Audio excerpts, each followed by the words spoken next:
പിതാവിൻ്റെയും പുത്രൻ്റെയും പരിശുദ്ധാത്മാവിൻ്റെയും നാമത്തിൽ ആമേൻ.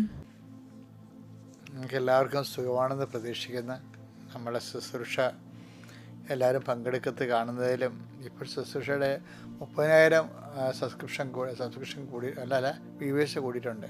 ഒരുമിച്ച് നിങ്ങൾ നന്നായിട്ട് ഷെയർ ചെയ്യുന്നതെന്നതിൻ്റെ അർത്ഥം അത് വലിയൊരു സുവിശേഷ വേല ചെയ്യാൻ പ്രഭാതത്തിൽ നമുക്ക് ദൈവം തന്നിരിക്കുന്ന അവസരമാണത്. നമുക്ക് സുവിശേഷ വേലയെക്കുറിച്ച് ഇന്ന് കൂടുതൽ കേൾക്കാം. പ്രാർത്ഥിക്കുക. അമ്മേ പരിശുദ്ധ അമ്മേ, അമ്മേ പരിശുദ്ധമേ, ദൈവമാതാവേ, അങ്ങ് കൃപാസനത്തിൽ പ്രത്യക്ഷപ്പെട്ട് വരാൻ പോകുന്ന മഹാദുരന്തത്തിൽ നിന്ന് രക്ഷപ്പെടാനും എല്ലാവർക്കും വേണ്ടി പ്രാർത്ഥിക്കുവാനും ആവശ്യപ്പെട്ടിട്ട് 20 വർഷം കഴിഞ്ഞ ഈ വേളയിൽ കൃപാസനത്തിലൂടെ ഞങ്ങൾക്കും ഈ ദേശത്തിനും അമ്മ മാധ്യസ്ഥം തേടി തന്ന എല്ലാ അനുഗ്രഹങ്ങൾക്കും കൃപകൾക്കും ഞങ്ങളിപ്പോൾ ഹൃദയം നിറഞ്ഞ നന്ദി പറയുന്നു. അമ്മേ പരിശുദ്ധമേ, ജപമാല മാതാവേ, സകല കൃപാസനം പ്രാർത്ഥനയോടും ചേർത്ത് ഞങ്ങളിപ്പോൾ പ്രാർത്ഥിക്കുന്ന ഈ കുടുംബത്തിന്റെ പ്രത്യേക നിയോഗം പരമക്കളെ. ഇന്നത്തെ ആവശ്യം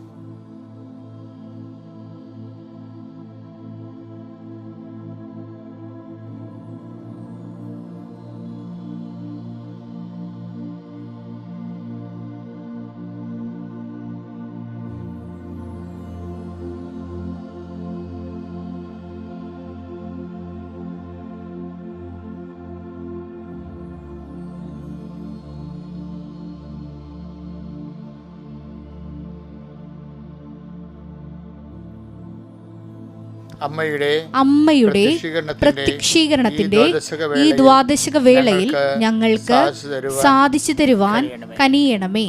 ആമേൻ. വിശ്വാസ പ്രമാണം. സർവശക്തനായ പിതാവും ആകാശത്തിന്റെയും ഭൂമിയുടെയും സൃഷ്ടാവുമായ ദൈവത്തിൽ ഞാൻ വിശ്വസിക്കുന്നു. അവിടുത്തെ ഏകപുത്രനും ഞങ്ങളുടെ കർത്താവുമായ ഈശോ മിശിഹായിലും ഞാൻ വിശ്വസിക്കുന്നു.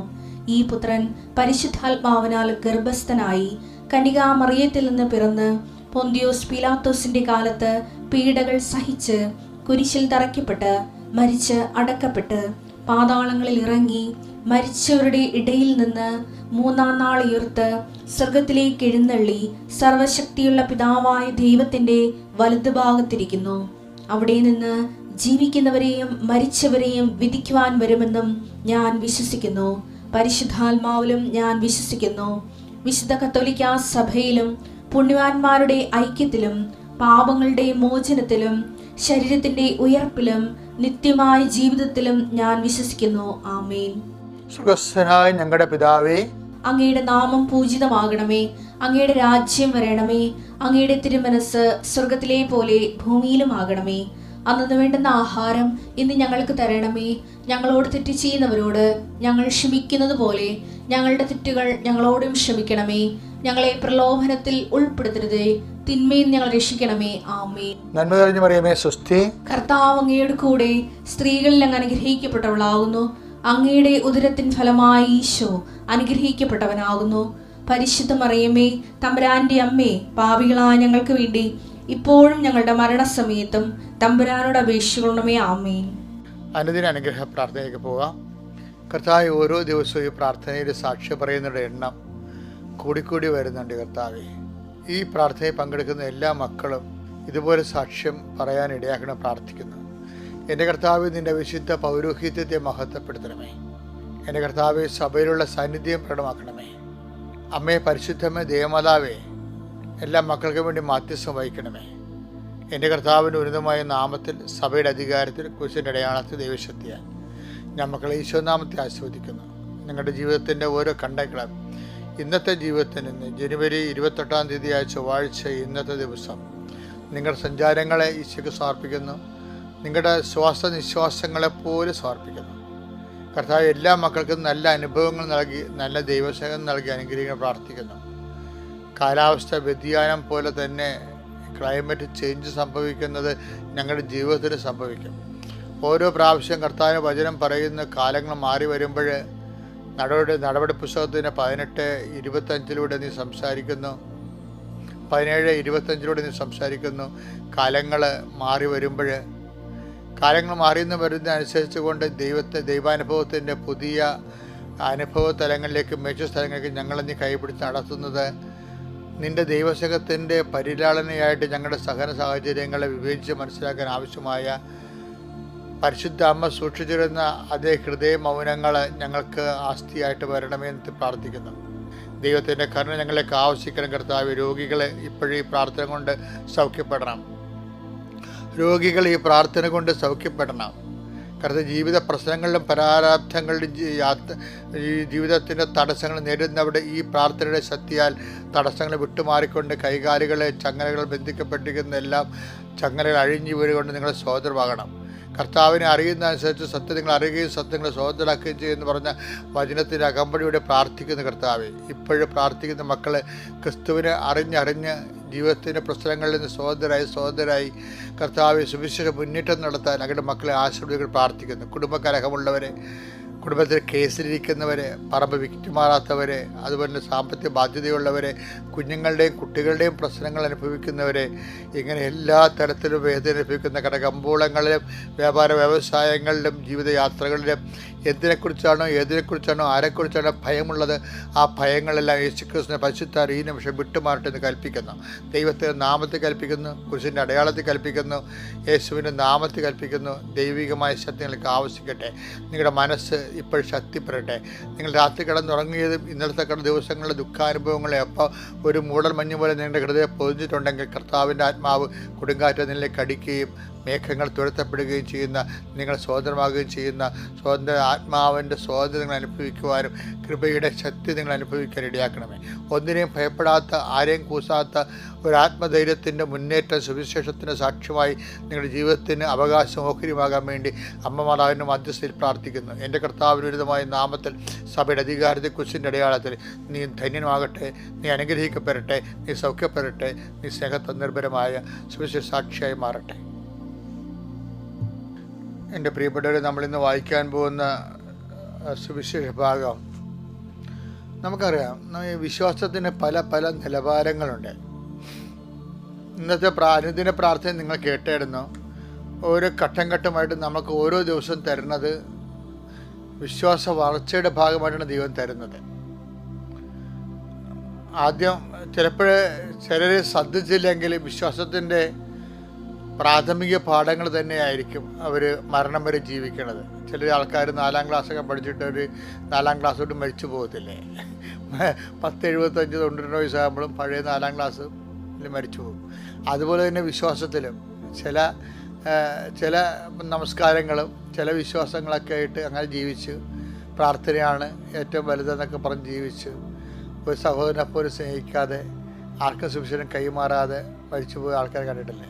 ഞാൻ ഈ ദിവസങ്ങളിൽ 90-ലേറെ വയസ്സുള്ള ഒരു ആളെ കണ്ടു മരണത്തിന് പോയായിരുന്നു. അപ്പോൾ ഞാൻ ആ മരിപ്പ് കഴിഞ്ഞപ്പോൾ എൻ്റെ മനസ്സിൽ 90 വയസ്സ് കഴിഞ്ഞിട്ട് ജീവിച്ചിട്ട് ഈ മനുഷ്യൻ എന്ത് പ്രയോജനം? കുടുംബക്കാർക്ക് കുറച്ച്, അവരുടെ സ്വന്തം കുടുംബത്തിലുള്ളവർക്ക് എന്തൊക്കെ പ്രയോജനം ഉണ്ടായിരുന്നല്ലാതെ ആ ഒരു നൂറ്റാണ്ട് നശിച്ചു പോയി. സുവിശേഷം കൈമാറാതെ നശിച്ച്, സഹോദരങ്ങൾക്ക് കാരുണ്യ പ്രവർത്തികൾ ചെയ്യാതെ നശിച്ച്, വിശ്വാസം കൈമാറാതെയും കാരുണ്യപ്പെടുത്താതെയും കർത്താവിൻ്റെ തിരുസന്നിധി ചെന്നിട്ട് ഞാൻ എൻ്റെ കുടുംബത്തിലെ കാര്യങ്ങൾ നോക്കിയെന്ന് പറഞ്ഞിട്ട് എന്ത് പ്രയോജനം? ബാക്കിയുള്ളവരെന്തേ? ഈ തൊഴുത്തിൽപ്പെടാത്ത ആടുകളും എനിക്കുണ്ടെന്ന് കർത്താവ് പറയുമ്പോൾ ആ ആദ്യമല്ലേ നമുക്ക് ഉണ്ടാവേണ്ടത്? നമ്മുടെ കുടുംബത്തിൽ പെടാത്തത് ആളുകളെയും കർത്താവിനെ അറിയിക്കാൻ നമ്മൾ ബാധ്യസ്ഥരല്ലേ? സുവിശേഷം ജീവിക്കാൻ വേണ്ട ബാധ്യസ്ഥരല്ലേ? അതുകൊണ്ട് വിശ്വാസത്തിന് പ്രഥമപാഠം പിന്നിടാൻ പറ്റുന്നൊരു വചനമാണ് വായിക്കുന്നത്. റോമ 10:17. ആകയാൽ വിശ്വാസം കേൾവിയിൽ നിന്നും കേൾവി ക്രിസ്തുവിനെ കുറിച്ചുള്ള പ്രസംഗത്തിൽ നിന്നുമാണ്. എന്റെ ചുരുക്കം വിശ്വാസം എവിടുന്നാ പറയണത്? കേൾവിയിൽ നിന്ന്. കേൾവി എന്ന് പറഞ്ഞാൽ എന്താണ്? ഒരു ഓഡിയോ സെൻസേഷനാണ് അല്ലേ കേൾവി. ഇപ്പം നമുക്ക് അറിവ് കിട്ടണത് എങ്ങനെയാണ്? പഞ്ചേന്ദ്രിയങ്ങളിൽ നിന്നാണ്. പഞ്ചേന്ദ്രിയം എന്തുമാത്രമുണ്ട്? കണ്ണുണ്ട്, കാതുണ്ട്, മൂക്കുണ്ട്, ത്വക്കുണ്ട് അല്ലേ? ഇതെല്ലാം പഞ്ചേന്ദ്രിയങ്ങളാണ്. അപ്പോൾ വിശ്വാസം നമുക്ക് ലഭിക്കണ കേൾവിയിൽ നിന്നാണ്. എന്ന് വെച്ചാൽ എൻ്റെ അർത്ഥം എന്നറിയാവോ? ഈ കേൾവിക്കാരെ വിശ്വാസം കിട്ടിക്കഴിഞ്ഞാൽ നമ്മുടെ ഈ സാക്ഷ്യത്തിനൊക്കെ വലിയ പ്രാധാന്യമുള്ളത് അതാണ്. നമ്മുടെ അനുഭവങ്ങൾ മറ്റുള്ളവർ പറയുമ്പോൾ എന്ത് പറ്റും? മറ്റുള്ളവർക്ക് വിശ്വാസം കിട്ടുകയാണ്. കാര്യം എന്താണ്? വിശ്വാസം കേൾവിയിൽ നിന്നാണ് കിട്ടുന്നത്. അപ്പോൾ ഇന്ന് വരെ നിനക്കൊരു ദൈവാനുഭവം ഉണ്ടായിട്ടില്ല, ഉണ്ടായ അനുഭവങ്ങൾ നീ മറ്റുള്ളവരോട് പറഞ്ഞിട്ടില്ല എന്നുണ്ടെങ്കിൽ നീ സാക്ഷിയല്ല. നീ ഭൂമിയുടെ അതിർത്തികൾ വരെ സാക്ഷിയാകാനാണ് കർത്താവ് പറഞ്ഞത്. ഈ അനുഭവങ്ങൾ ഇങ്ങനെ ഭൂമിയുടെ അതിർത്തികളെന്ന് പറയുന്നതാണ് നമ്മൾ നടന്നെത്തുന്ന സ്ഥലം, എവിടെ വെച്ച് നമ്മൾ മരിക്കുന്നു, അതാണ് നമ്മുടെ ഭൂമിയുടെ അതിർത്തി എന്ന് ഞാൻ നേരത്തെ പറഞ്ഞിട്ടുണ്ട്. അപ്പോൾ മരണത്തെ ജീവിത അന്ത്യം വരെ നമ്മൾ സാക്ഷികളാകും. ഈശോ പറഞ്ഞൊരു വാക്ക് കേട്ടോ, എന്ന് പക്ഷേ അപ്പോസ്തല പ്രവർത്തനങ്ങൾ 1:8. എന്നാൽ പരിശുദ്ധാത്മാവ് നിങ്ങളുടെ മേൽ വന്നു കഴിയുമ്പോൾ നിങ്ങൾ ശക്തി പ്രാപിക്കും. ജെറുസലേമിലും യൂദയ മുഴുവനിലും സമരിയായിലും ഭൂമിയുടെ അതിർത്തികൾ വരെയും നിങ്ങൾ എനിക്ക് സാക്ഷികളായിരിക്കുകയും ചെയ്യും. അപ്പം നമ്മുടെ ജീവിതത്തിൻ്റെ അന്ത്യം വരെ ദൈവം നമ്മളിൽ നിന്ന് പ്രതീക്ഷിക്കുന്നത് സാക്ഷ്യമാണ്. അത് നമ്മുടെ അനുഭവങ്ങൾ, ദൈവാനുഭവങ്ങൾ മറ്റുള്ളവരോട് പങ്കുവെക്കണം. ചില കണ്ടിട്ടില്ലേ, ബസ്സിലിരിക്കുമ്പോഴും കഴിഞ്ഞ ദിവസങ്ങളിലൊക്കെ ഉടമ്പടിയുടെ സാക്ഷ്യം പറഞ്ഞത്, ഞാൻ ബസ്സിൽ കയറുമ്പോൾ എൻ്റെ അടുത്തിരിക്കണ കാണുമ്പോൾ എനിക്ക് ഭയങ്കര സന്തോഷം തോന്നും. എന്താ കാര്യം, എനിക്ക് ഈശോനെക്കുറിച്ച് അവരോട് പറയാൻ പറ്റുമല്ലോ എന്ന്. അപ്പം അങ്ങനെയാണ് മനുഷ്യർക്ക് ഇപ്പം ജീവിക്കണത്. അപ്പോൾ ഇതൊന്നുമില്ലാതെ, ഒരു വിശ്വാസ കൈമാറ്റവും ഇല്ലാതെ, ഒരു കാരുണ്യ പ്രവർത്തികളൊന്നും ഇല്ലാതെ, സാക്ഷ്യജീവിതം ഇല്ലാതെ നമ്മൾ 100 കൊല്ലം ഇവിടെ ജീവിച്ചിട്ട് എന്ത് പ്രയോജനം? അപ്പം അതുകൊണ്ട് ഇതിൻ്റെ വിഷയം എന്ന് പറയുന്നത്, ഈ സമയം ദൈവത്തിന് വേണ്ടി പ്രയോജനപ്പെടുത്താൻ നിങ്ങൾ ഇന്നൊരു തീരുമാനം എടുക്കണം. 2025 ജനുവരി മാസം തീരാൻ പോവുകയാണ്. ഇപ്പം സമയം എത്ര പെട്ടെന്നാണ് പോയത്, ഒരു മാസം പോയത് കണ്ടില്ലേ? അപ്പം സമയം നമ്മുടെ മുമ്പിലുള്ളത് സാക്ഷ്യജീവിതത്തിനായി ഉപയോഗിക്കാൻ നമുക്ക് കഴിഞ്ഞാൽ പിന്നീട് നമുക്കറിയാമല്ലോ, സാക്ഷ്യജീവിതത്തിന് വേറെയും അർത്ഥങ്ങളുണ്ട്. കാര്യം നമ്മളെ പ്രതി ഒരു നമ്മൾ തന്നെ പ്രാർത്ഥിച്ചിട്ട് ഒരു രോഗസൗഖ്യം നടത്തുകയോ ഒരു ദൈവാനുഭവം ഉണ്ടാകുകയോ ചെയ്യുന്നതിനേക്കാൾ വലുതാണ് സുവിശേഷ കൈമാറ്റം എന്ന് കർത്താവ് പറയുന്നുണ്ട്. അത്ഭുതത്തിനേക്കാൾ വലുതാണ് സുവിശേഷ കൈമാറ്റം എന്ന് പറയുന്നുണ്ട്. പക്ഷേ സുവിശേഷ കൈമാറ്റത്തിൻ്റെ വേണമെങ്കിൽ എന്ത് വേണം? അതിൻ്റെ സ്ഥിരീകരണത്തിന് അടയാളങ്ങൾ വേണം. അടയാളങ്ങളില്ലാത്ത സുവിശേഷ കൈമാറ്റം ചുമ്മാ പ്രസംഗം പോലെ ഇരിക്കും. ഈ പള്ളികളിലെ പല പ്രസംഗങ്ങൾക്കും വരുന്ന ഒരു സംഭവം, അതിന് അടയാളങ്ങളില്ലാതെ സുവിശേഷ കൈമാറ്റം മാത്രമാണ്. അതായത് അടയാളം കൊണ്ട് സ്ഥിരീകരിക്കണ്ടേ? കർത്താവ് അവരോട് സംസാരിക്കുകയും മർക്കോസിൻ്റെ 16:20 എടുത്തേ. മർക്കോസ് 16:20. കർത്താവ് അവരോട് കൂടെ പ്രവർത്തിക്കുകയും അടയാളങ്ങൾ കൊണ്ട് വചനം സ്ഥിരീകരിക്കുകയും ചെയ്തിരുന്നു. വചനത്തിന് സ്ഥിരീകരണം വേണം, പ്രസംഗത്തിന് സ്ഥിരീകരണം വേണമെങ്കിൽ അടയാളങ്ങൾ വേണം. അല്ലെങ്കിൽ അതൊരു പ്രബന്ധം അവതരിപ്പിക്കുന്ന പോലെ ഇരിക്കും. പ്രബന്ധം അവതരിപ്പിച്ചു കഴിഞ്ഞാൽ ഒരു മനുഷ്യൻ്റെ ആത്മാക്കളെ വീണ്ടെടുക്കാൻ പറ്റത്തില്ല. അതുകൊണ്ടാണ് കൃപാസനത്തിൽ നിരന്തര സാക്ഷ്യങ്ങളും സാക്ഷ്യത്തെ സപ്പോർട്ട് ചെയ്യുന്ന വചനങ്ങളും വചനത്തെ സപ്പോർട്ട് ചെയ്യുന്ന സാക്ഷ്യങ്ങളും അടയാള സഹനവും സ്ഥിരീകരണ സഹനം നിങ്ങൾക്ക് നൽകുന്നത്. എന്തിനാണ്? അത് വിശ്വാസ കൈമാറ്റത്തിനാണ്. കാര്യം വിശ്വാസ കൈമാറ്റം എന്ന് പറയുമ്പോൾ എന്താ സംഭവിക്കണമെന്ന് അറിയാമോ? വിശ്വാസികൾ നിങ്ങളെ വിട്ടുപോയതിൽ, നിങ്ങൾക്ക് അനുസരണപ്പെട്ടതിൽ നിങ്ങൾ അത്ഭുതപ്പെട്ട കാര്യമില്ല.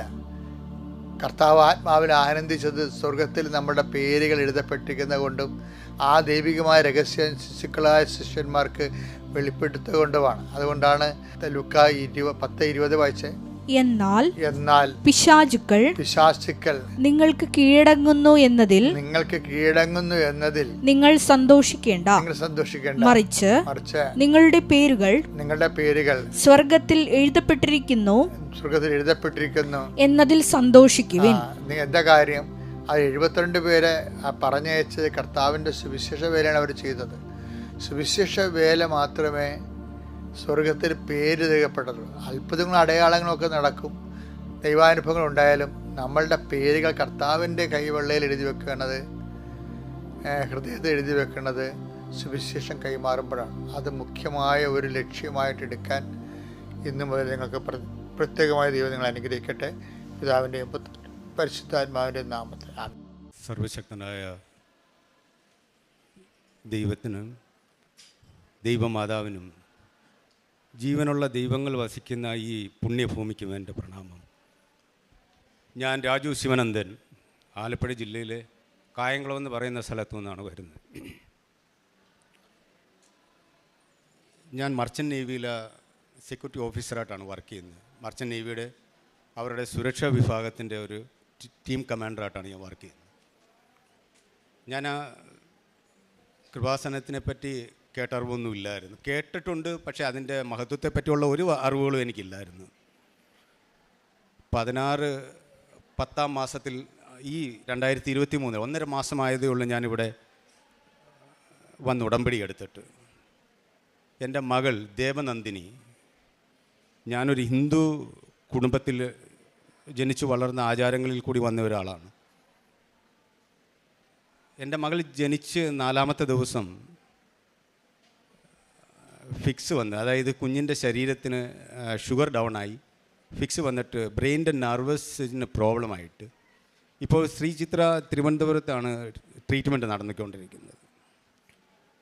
വൈദ്യശാസ്ത്രത്തിന് കൊടുക്കാൻ പറ്റുന്ന എല്ലാ മരുന്നുകളും കൊടുക്കുന്നുണ്ട്. കുഞ്ഞ് നടക്കും, ബാക്കി യാതൊരു ഒന്നും തന്നെയും പ്രവർത്തനം, അതായത് സംസാരശേഷിയില്ല, മറ്റ് ബുദ്ധിപരമായിട്ടുള്ള യാതൊരു കഴിവുകളും കുഞ്ഞിനില്ല. എല്ലാ കാര്യങ്ങൾക്കും ഞങ്ങൾ അച്ഛനും അമ്മയുടെയും മാതാപിതാക്കളുടെ ഒരു കാര്യങ്ങൾ വേണം. വിശന്നാൽ ഞങ്ങളുടെ കൈ പിടിച്ചു കൊണ്ടുവന്ന് കാണിക്കും ആ ഭക്ഷണം കൊടുക്കാൻ വേണ്ടി, അല്ലാതെ യാതൊന്നുമില്ല. ആ ഒരു കാര്യം. അപ്പം എൻ്റെ സുഹൃത്തുക്കൾ, എന്നെ സ്നേഹിക്കുന്ന എൻ്റെ നല്ല സുഹൃത്തുക്കളാണ് കൃപാസനത്തിൻ്റെ മഹത്വത്തെപ്പറ്റി, അമ്മയുടെ മഹത്വത്തെപ്പറ്റി എന്നോട് പറഞ്ഞത്. കാരണം വൈദ്യശാസ്ത്രത്തിന് കൊടുക്കാൻ പറ്റുന്നത് കൊടുത്തു. അപ്പം അത് ഞങ്ങൾക്ക് ബോധ്യമാണ്. കാരണം ഇനി നടക്കുന്നെങ്കിൽ ഒരു മിറാക്കിൾ നടക്കണം, കാരണത്തിൻ്റെ ദൈവത്തിൻ്റെ ഇടപെടൽ നടത്തണം. എന്നാൽ മാത്രമേ എൻ്റെ മോക്കൊരു രക്ഷയുള്ളതെന്ന് നമുക്ക് മനസ്സിലായി. അപ്പോഴാണ് എൻ്റെ സുഹൃത്തുക്കൾ പറഞ്ഞത്. അവരൊരു നിമിത്തമാണെന്ന് എനിക്കറിയാം. കാരണം ഈ പുണ്യഭൂമിയിൽ ഞാൻ വരണമെങ്കിൽ അത് വിളിക്കാതെ വരാൻ പറ്റില്ലെന്ന് എനിക്ക് നന്നായിട്ട് അറിയാം. വിളിച്ചിട്ട് തന്നെയാണ്, സമയം ഇപ്പോഴായിരിക്കും ആയത്. പക്ഷേ എൻ്റെ ഈ സാക്ഷ്യങ്ങൾ പറയുന്നതിന് മുന്നേ ഞാൻ ഞാൻ ആരാധിക്കുവാണെന്ന് എനിക്കറിയില്ല. കാരണം ക്രിസ്തുവിനെ ഞാൻ ഒരുപാട് സ്നേഹിക്കുന്ന ഒരാളാണ്. ഞാൻ ക്ഷേത്രങ്ങളിൽ പോയി ഭജിക്കുമ്പോഴും ക്രിസ്തുദേവനെ എനിക്ക് ഒരുപാട് ഇഷ്ടമായിരുന്നു. കാരണം ക്രൂശിതമായ ആ രൂപം കാണുമ്പോൾ എനിക്ക് വല്ലാതെ വേദനിക്കുമായിരുന്നു. എൻ്റെ വല്ലാത്തൊരു വേദന തോന്നുമായിരുന്നു. കാരണം സ്നേഹിക്കാൻ മാത്രം അറിയാവുന്ന, സ്നേഹിക്കുന്ന ഒരാളിനെ ഇത്രയും ക്രൂരമായിട്ട് കിടക്കുന്ന ആ രൂപം കാണുമ്പോൾ മനസ്സിന് എന്തെന്നില്ലാത്ത ഒരു വേദനയുണ്ടാവും. ആ വേദനയിൽ കൂടി ആയിരിക്കും അദ്ദേഹത്തിനോട് അടക്കാൻ പറ്റാത്ത ഒരു സ്നേഹമായി മാറി. കടലിൻ്റെ എൻ്റെ ഏകാന്തമായ ജീവിതത്തിൽ എനിക്കൊരു തുണയെന്ന് പറയാൻ, എൻ്റെ ഒരു കൂട്ടുകാരനെ പോലായി. കാരണം എന്ന് വെച്ചാൽ ഞാൻ ഒറ്റയ്ക്കൊക്കെ നിൽക്കുമ്പോൾ അങ്ങനെ ശൂന്യതയിൽ നോക്കി ഞാൻ സംസാരിക്കാൻ തുടങ്ങി. ചില സമയത്ത് ഞാൻ സ്വയം ചിന്തിക്കാറുണ്ട്, ഇനി എനിക്കെന്തെങ്കിലും സൈക്കോളജിക്കൽ പ്രോബ്ലം ആയോ. കാരണം പക്ഷേ പിന്നീട് ആ ചിന്തിക്കുമ്പോഴും ഞാൻ ഓർത്ത്, ഞാൻ സംസാരിക്കുന്നത് ക്രിസ്തുവിനെ പറ്റിയാണ്. അദ്ദേഹത്തിനോടാണ് സംസാരിക്കുന്നത്. എൻ്റെ ദുഃഖങ്ങളുണ്ടായാലും എന്തൊക്കെ ഉണ്ടായാലും ഞാനങ്ങനെ ശൂന്യതയിൽ നോക്കി സംസാരിക്കാൻ തുടങ്ങി. 3 വർഷത്തിന് മുന്നെയാണ് എൻ്റെ ആക്സിഡൻറ്റ് നടക്കുന്നത്. ഞങ്ങൾ യമൻ എന്ന് പറയുന്ന രാജ്യത്തെ ഏതൻ പോർട്ടിൽ നിന്നിട്ട് സൗത്ത് ആഫ്രിക്കയിലെ റിച്ചാർഡ്സ് ബേ എന്ന് പറയുന്ന സ്ഥലത്തേക്കുള്ള യാത്രയിലായിരുന്നു. ഞങ്ങൾ 3 പേര് ഇന്ത്യക്കാരാണ്, ബാക്കിയെല്ലാം മറ്റുള്ള രാജ്യക്കാരാണ്. ക്യാപ്റ്റൻ റഷ്യക്കാരനാണ്.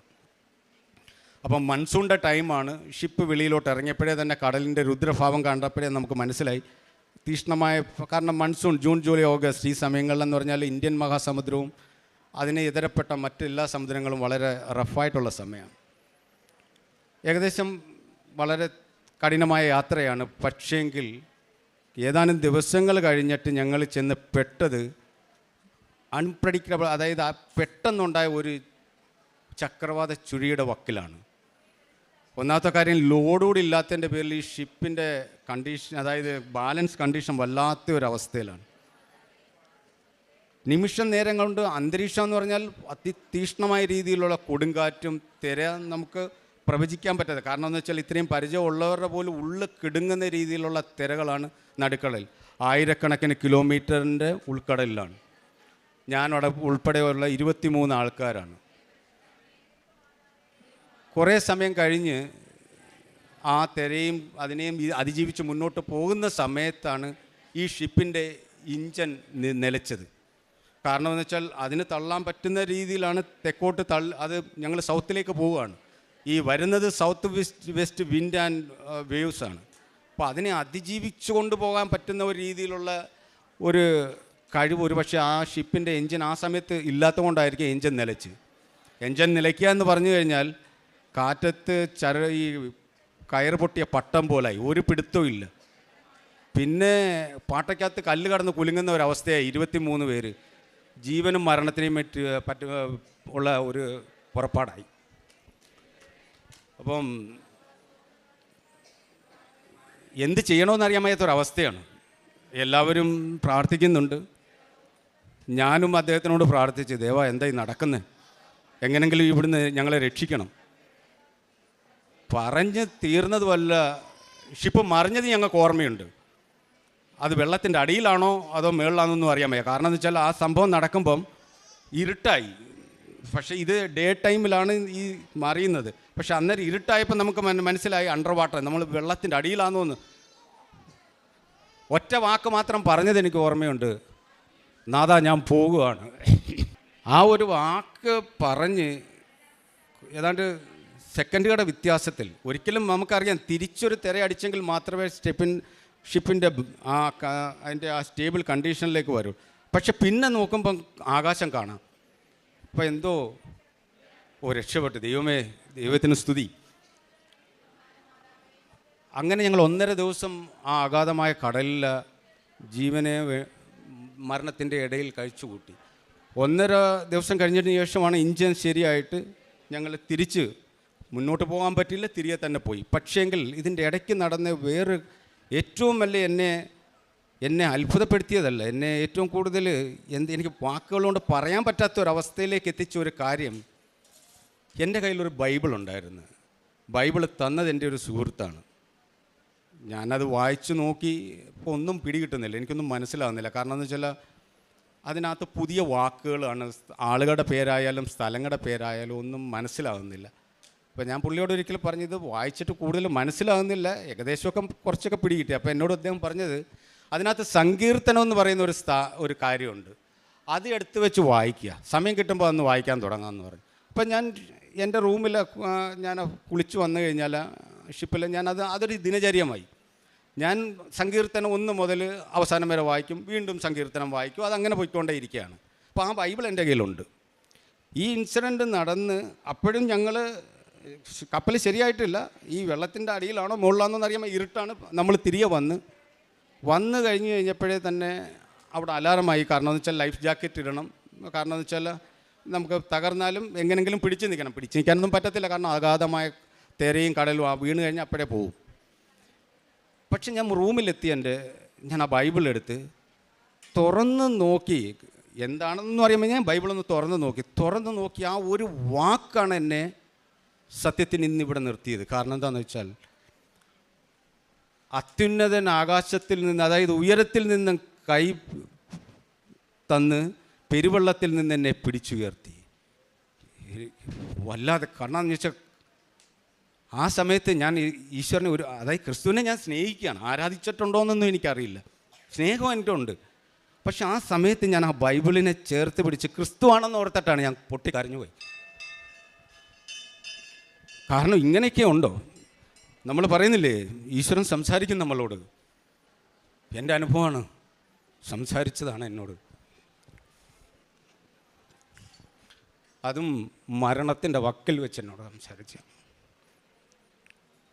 അതെന്നെ കൂടുതൽ എൻ്റെ കുടുംബത്തിനെ തന്നെ, പിന്നെ അങ്ങനെയാണ് എൻ്റെ സുഹൃത്തുക്കൾ വഴി ഞാൻ ഈ പുണ്യഭൂമിയിൽ എത്തുന്നത്.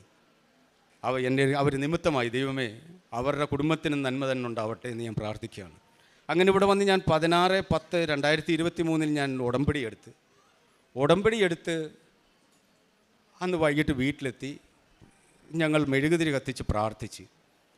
മറ്റ് പ്രാർത്ഥനാ രീതികളോ കാര്യങ്ങളോ ഒന്നും അറിയില്ല. എൻ്റെ വൈഫിനാണെങ്കിൽ എൻ്റെ ഭാര്യയ്ക്കാണെങ്കിൽ ഒട്ടും തന്നെ അറിയില്ല. അപ്പം ഞാൻ അയാളോട് പറഞ്ഞ് പ്രാർത്ഥിക്കുക, പുസ്തകത്തിനകത്ത് ചൊല്ലുക, അതെല്ലാം ചൊല്ലുക. പിന്നെ എന്തെങ്കിലും വിഷമങ്ങളോ സന്തോഷങ്ങളോ ഒക്കെ ഉണ്ടെങ്കിൽ ഒരു ഈശ്വരനോട് പറയുമ്പോൾ നമുക്കൊരു പേടി ഉണ്ടാവുമല്ലോ, അതൊന്നും വേണ്ട. സ്വന്തം അമ്മയോട് സംസാരിക്കുന്ന പോലെ സംസാരിക്കുക. കാരണം എന്താ വെച്ചാൽ ദൈവമാതാവിനോട് ആ രീതിയിൽ ഇടപെട്ടാൽ മതി, അതായിരിക്കും നമുക്ക് നല്ലതെന്ന് പറഞ്ഞു. കാരണം പ്രാർത്ഥനയുടെ രീതി അറിയില്ലല്ലോ, അപ്പോൾ അതായിരിക്കും നല്ലതെന്ന് പറഞ്ഞു. അപ്പം അങ്ങനെ ഞങ്ങൾ പ്രാർത്ഥിച്ച് എൻ്റെ മകളുടെ ആ പുണ്യ തൈലം, അപ്പോൾ എൻ്റെ മകളുടെ കയ്യിൽ ഇവിടെ മുഴ പോലെ ഉണ്ടായിരുന്നു. മുഴയെന്ന് പറഞ്ഞാൽ തഴമ്പ് പോലെ കുഞ്ഞിൻ്റെ കയ്യിലുള്ളതാണ്. കുഞ്ഞ് ഒന്നാമത്തെ കാര്യം ഡിസബിൾഡാണ്, ഓടി നടക്കുമെങ്കിലും സംസാരശേഷിയോ ബുദ്ധിപരമായിട്ടുള്ള ഒരു വികാസമോ ഒന്നും തന്നെ ഇല്ല. പക്ഷേ അന്ന് വൈകുന്നേരം ഈ പ്രാർത്ഥന കഴിഞ്ഞിട്ട് ഈ തൈലം എടുത്തിട്ട് ഞാൻ അമ്മയോട് പറഞ്ഞ്, അമ്മേ ഞാനിത് തേക്കുകയാണ്, എന്തെങ്കിലും ഒന്ന് കാണിക്കണമെന്ന്. അത് കാണിച്ച് പിറ്റേ ദിവസം രാവിലെ അത് നോക്കുമ്പോഴാണ് ആ മുഴയൊക്കെ ഒരുമാതിരി, മുഴയെന്നല്ല, അതങ്ങനെ ഒരു പ്ലെയിൻ പോലായി. അത് പൂർണ്ണമായി മാറിയെന്നല്ല, പക്ഷേങ്കിൽ അത്ഭുതപ്പെടുത്തുന്ന രീതിയിലുള്ള, എന്താണ് ഒരു രാത്രി കൊണ്ട് സംഭവിച്ചതെന്നറിയാൻ വയ്യാത്ത രീതിയിലുള്ള ഒരു മാറ്റമാണ്.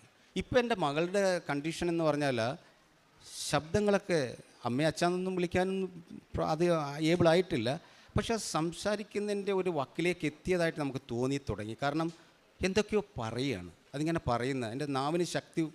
നമ്മളങ്ങനെ ഈ പുണ്യതൈലം കുഞ്ഞിൻ്റെ നെറ്റിക്കും തൊണ്ടയിലും പ്രാർത്ഥിച്ച് തേക്കാറുണ്ട്.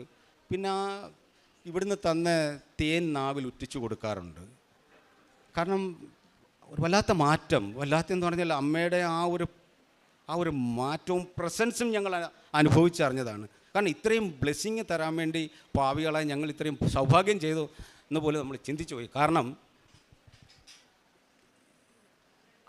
എൻ്റെ മോളിപ്പോൾ ആ ഒരു കണ്ടീഷനാണ്. കാരണം ഇത്രയും പുരോഗതി എൻ്റെ മകൾക്ക് കൊടുക്കുന്ന സർവശക്തനായ തമ്പുരാനെ, ആ മധ്യസ്ഥ വഹിക്കുന്ന ദൈവം മാതാവിനും എങ്ങനെ നന്ദി പറയേണ്ടതെന്ന് എനിക്കറിയില്ല. ഇതാണ് എൻ്റെ മകളുടെ ഇപ്പോഴത്തെ കണ്ടീഷൻ. കാരണം അവളൊരു പ്രോഗ്രസിൻ്റെ വക്കിലാണ്. അത് കാരണം ഇപ്പം ഞാൻ വന്നിട്ട് 2 മാസമായതേ ഉള്ളൂ ഷിപ്പിൽ നിന്ന്. അവിടുന്ന് എൻ്റെ കാലിൽ 1 മാസം മുന്നേ, ഞാൻ നാട്ടിലെത്തുന്നതിന് 1 മാസം മുന്നേ എന്തോ ഒന്ന് കടിച്ചതാണ്. എന്താണെന്ന് എനിക്കറിയില്ല. അവിടെ മറ്റ് ഇഴജന്തുക്കളൊന്നുമില്ല, ഷിപ്പിലാണ്. പക്ഷേ എന്താണെന്ന് എനിക്കറിയില്ല, കാല് വല്ലാതെ ചൊറിഞ്ഞ് വീങ്ങി എൻ്റെ ഈ മുട്ടിൻ്റെ ഈ ഭാഗം ഒരു വല്ലാത്ത രീതിയിലായി. അത് വേദനയുണ്ട്, ചൊറിച്ചിലുമുണ്ട്, നീരുമുണ്ട്. പക്ഷെ ഞാൻ എൻ്റെ അസ്വസ്ഥതയൊന്നും കണക്കാക്കാതാണ് കുഞ്ഞിനെയും കൊണ്ട് ഞാൻ ഇവിടെ വന്നതും ഈ കാര്യങ്ങളൊക്കെ ചെയ്തതും. അപ്പോൾ കുഞ്ഞിനെ തേച്ച പോലെ തന്നെ ഞാൻ എൻ്റെ ആ കാലിലും തേച്ചു. കാരണം എന്ന് വെച്ചാൽ ഡോക്ടറെ കാണണം. അപ്പം വൈഫ് എന്നോട് പറഞ്ഞു, പോയി ഡോക്ടറെ കാണണം, ഇത് വെച്ചുകൊണ്ടിരിക്കരുത്, കൂടി വരുവാണെന്ന് പറഞ്ഞു. ഞാൻ അന്ന് വൈകിട്ട് കുഞ്ഞിൻ്റെ കയ്യിൽ തേച്ച പോലെ തന്നെ എൻ്റെ കയ്യിലും തേച്ചു. എൻ്റെ കയ്യെ തേച്ച്, എൻ്റെ കാലേ തേച്ച് രാവിലെ ആയപ്പോൾ ഞാൻ കുഞ്ഞിൻ്റെ കൈ ശ്രദ്ധിക്കുന്നതിനെക്കാട്ടി മുന്നേ ഞാൻ എൻ്റെ കാലായിരുന്നു നോക്കിയത്. ഞാനിപ്പോൾ എങ്ങനെയാണോ അതേപോലെ തന്നെയാണ് അന്ന് രാവിലെ. എന്ത് മിറാക്കിളാണ് സംഭവിച്ചത്. കാരണം എന്ന് വെച്ചാൽ ഒറ്റ രാത്രി കൊണ്ട് എന്താണ് സംഭവിച്ചത്.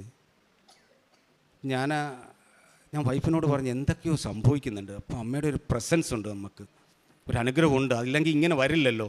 കാരണം കുഞ്ഞിൻ്റെ ഉണ്ട് എൻ്റെയും വന്ന്. കാരണം ഈ ദേവൻ്റെ ഈ ദൈവത്തിൻ്റെ നേരിട്ടുള്ള ഇടപെടൽ എന്നോട് ഞാൻ കണ്ടതാണ്. കാരണം 23 പേരെ അഗാധമായ കടലിൽ നിന്നും സുരക്ഷിതമായ കരയിലെത്തിച്ചവനാണ്. കാരണം 23 പേര് ജീവനും കൊണ്ട് ആ ഒരു കരങ്ങളിൽ കൊണ്ട് മാത്രമാണ് ഞങ്ങൾ. അപ്പോൾ അദ്ദേഹത്തിൻ്റെ സ്നേഹവും ആ കരുതലും ഞങ്ങൾ നേരിട്ട് അനുഭവിച്ച. പക്ഷേ അമ്മയുടെ ഇടപെടൽ ഇതിലൂടെ വന്നപ്പം, അപ്പം രാവിലത്തെ പ്രാർത്ഥനയൊക്കെ കഴിഞ്ഞതിന് ശേഷമാണ് ഞാനിത് നോക്കിയത്. മെഴുകുതിരിയെല്ലാം അണച്ച് എല്ലാം വെച്ചതിന് ശേഷം യാതൊരുവിധ സുഗന്ധദ്രവ്യങ്ങളും ആ സമയത്ത് എൻ്റെ വീട്ടിലില്ല, കത്തിച്ചിട്ടുമില്ല. പക്ഷേ അഭൗമ്യമായ ഒരു സുഗന്ധമാണ് എൻ്റെ വീട്ടിൽ ആ സമയത്ത് അനുഭവപ്പെട്ടെന്ന് പറഞ്ഞാൽ അത് ചന്ദനത്തിരിയുടെയോ അതോ പുഷ്പങ്ങളുടെയോ ആണെന്നൊന്നും എനിക്ക് പറയാൻ വയ്യ. പക്ഷേ ഞാൻ ഇവിടെ വന്നപ്പോൾ ഈ അൾത്താരയിൽ നിന്ന് എനിക്ക് കിട്ടിയ ഒരു മണം, ഒരു സുഗന്ധമാണ് എനിക്ക് അനുഭവപ്പെടുന്നത്. ഞാൻ പെട്ടെന്ന് വൈഫിനെ വിളിച്ച്, നിങ്ങൾക്ക് എന്തെങ്കിലും സുഗന്ധം കിട്ടുന്നുണ്ടോ എന്ന് ചോദിച്ചു. ബാക്കി അയാൾ പറഞ്ഞില്ല, എനിക്കൊന്നും കിട്ടിയില്ല. അപ്പോൾ എൻ്റെ മകൻ അവിടെ ഉണ്ടായിരുന്നു, വീട്ടിലുണ്ടായിരുന്നു. ഞാൻ മകനെ വിളിച്ചു കഴിഞ്ഞപ്പം ഞാൻ ചോദിച്ചു, എന്തെങ്കിലും സുഗന്ധം. ഞാൻ പറഞ്ഞു തീരുന്നതിന് മുമ്പ് തന്നെ അവൻ എന്നോട് പറഞ്ഞ്, എന്തോ ഒരു വല്ലാത്ത സുഗന്ധം തോന്നുന്നല്ലോ, ഒരു വല്ലാത്ത സുഗന്ധമാണ് എന്ന് പറഞ്ഞ്. അപ്പം ഞാൻ ഉടനെ തന്നെ അവരോട് ഞാൻ പറഞ്ഞ്, അമ്മ വന്നിട്ടുണ്ട്, അമ്മയുടെ പ്രസൻസ് ഉണ്ട് ഇവിടെ, അമ്മ ഇവിടെ എത്തിയിട്ടുണ്ട്. ഒറ്റ ദിവസം ഉടമ്പടി എടുത്തതിൻ്റെ അന്ന് രാത്രിയിൽ നിൻ്റെ പിറ്റേന്നത്തെ കാര്യമാണ് ഞാൻ ഈ പറയുന്നത്. എന്താ സംഭവിക്കുന്നതെന്ന് എനിക്കറിയാൻ വയ്യ. അതിനുശേഷം നടന്ന ഒരു സംഭവം, എൻ്റെ മകൻ JIPMER, Jawaharlal Nehru medical institute of പോണ്ടിച്ചേരിയിൽ 3ാം വർഷത്തെ കാർഡിയോ സ്റ്റുഡൻ്റാണ്. Cardiovascular and cardio surgery പഠിക്കുകയാണ്. അപ്പം ഈ അടുത്ത സമയത്ത് ഈ ഉടമ്പടി എടുത്തതിന് ശേഷമാണ് ഈ കാര്യങ്ങളൊക്കെ നടക്കുന്നത്. ഈ അടുത്ത സമയത്ത് US-ൻ്റെ ഒരു മെഡിക്കൽ ടീം അവിടെ എത്തി. കാരണം ഇന്ത്യയുടെ മെഡിക്കൽ റാങ്കിനകത്ത് 2ാമത്തെ റാങ്കിങ് ആണ് ജിഗ്മർ ജവഹർലാൽ നെഹ്റു മെഡിക്കൽ കോളേജിനുള്ളത്. ഫസ്റ്റ് റാങ്ക് വന്നിട്ട് ഓൾ ഇന്ത്യ മെഡിക്കൽ ഇൻസ്റ്റിറ്റ്യൂട്ടാണ്. അപ്പോൾ സെക്കൻഡ് റാങ്കുള്ള മെഡിക്കൽ ഇൻസ്റ്റിറ്റ്യൂട്ട് ജിഗ്മറിലാണ് എൻ്റെ മകൻ പഠിക്കുന്നത്. അവൻ ഇപ്പം 3ാമത്തെ വർഷം തൊട്ട് സർജറി വിഭാഗത്തിലേക്കായി. അപ്പം അവിടെ ഒരു മെഡിക്കൽ ടീം വന്ന് അവരെന്തോ ഇക്വിപ്മെൻറ്റ് പരമായിട്ടുള്ള കാര്യങ്ങൾക്ക് വേണ്ടിയിട്ടാണ് അവർ വന്ന് ഇവൻ്റെ കാര്യങ്ങളൊക്കെ അവർ ശ്രദ്ധിച്ചത് കൊണ്ടാവാം അവൻ്റെ HOD ചോദിച്ച് ഈ സ്റ്റുഡൻ്റ് ആണോ അതോ സ്റ്റാഫാണോ എന്ന് ചോദിച്ച്.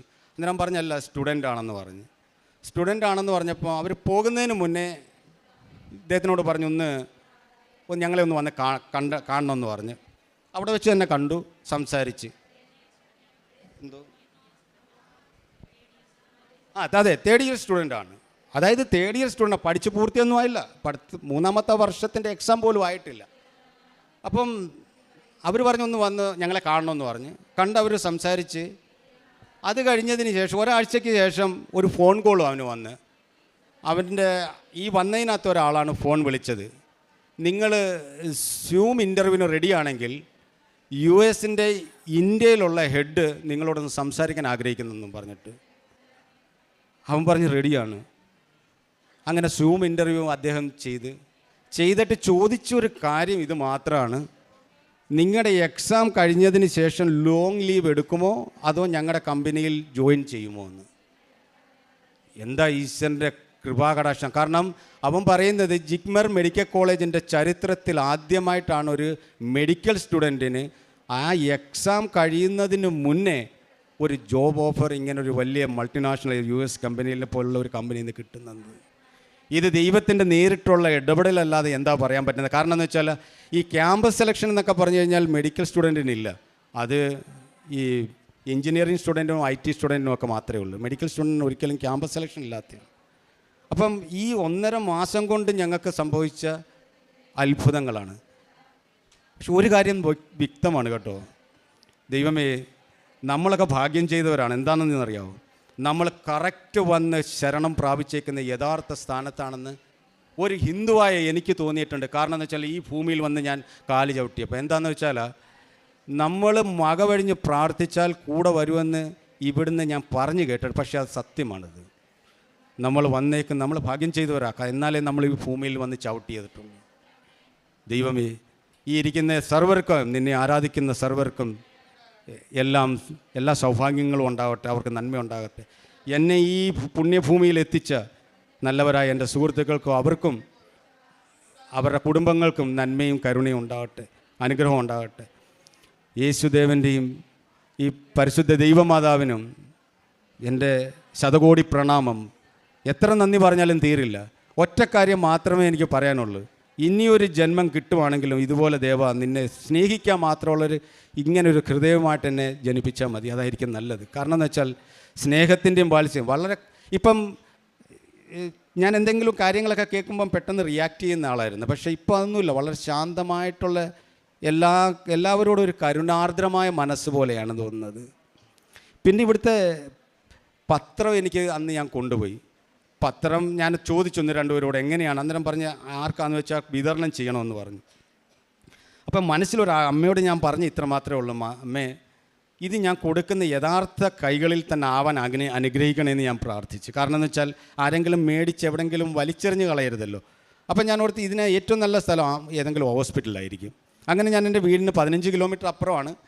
അന്ന് ഞാൻ അവിടെ പോയി.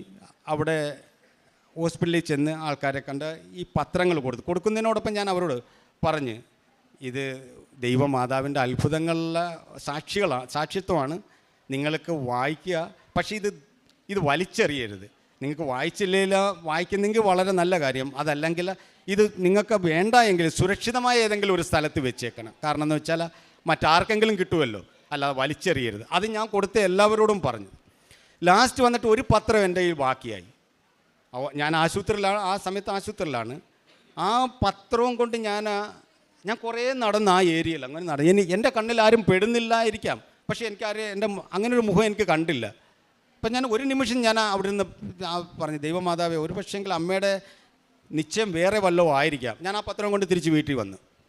ഒരു പത്രം ബാക്കിയുണ്ടായിരുന്നു, അതും കൊണ്ട് ഞാൻ തിരികെ വീട്ടിൽ വന്നു. തിരിച്ച് വീട്ടിൽ വന്ന് പിറ്റേന്ന് രാവിലെ എന്നെ തേടി ഒരു സ്ത്രീ വന്ന് എൻ്റെ വീട്ടിൽ വന്നത്.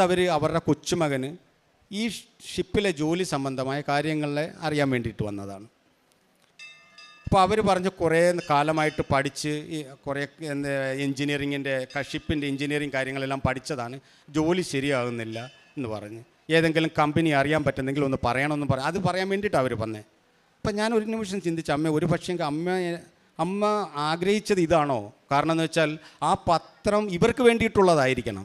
ഞാൻ പെട്ടെന്ന് ആ പത്രം എടുത്തുകൊണ്ട് നടന്ന കാര്യം ഞാൻ അവരോട് പറഞ്ഞ്, ഞാൻ കൊടുത്തതിനകത്ത് ഒരു പത്രം എനിക്ക് ബാക്കിയുണ്ടായിരുന്നു. അപ്പോൾ അങ്ങനെ കൊടുക്കാൻ ഒരാളിനെ കാണാത്ത കൊണ്ടാണോ കാണിക്കാത്ത കൊണ്ടാണോ?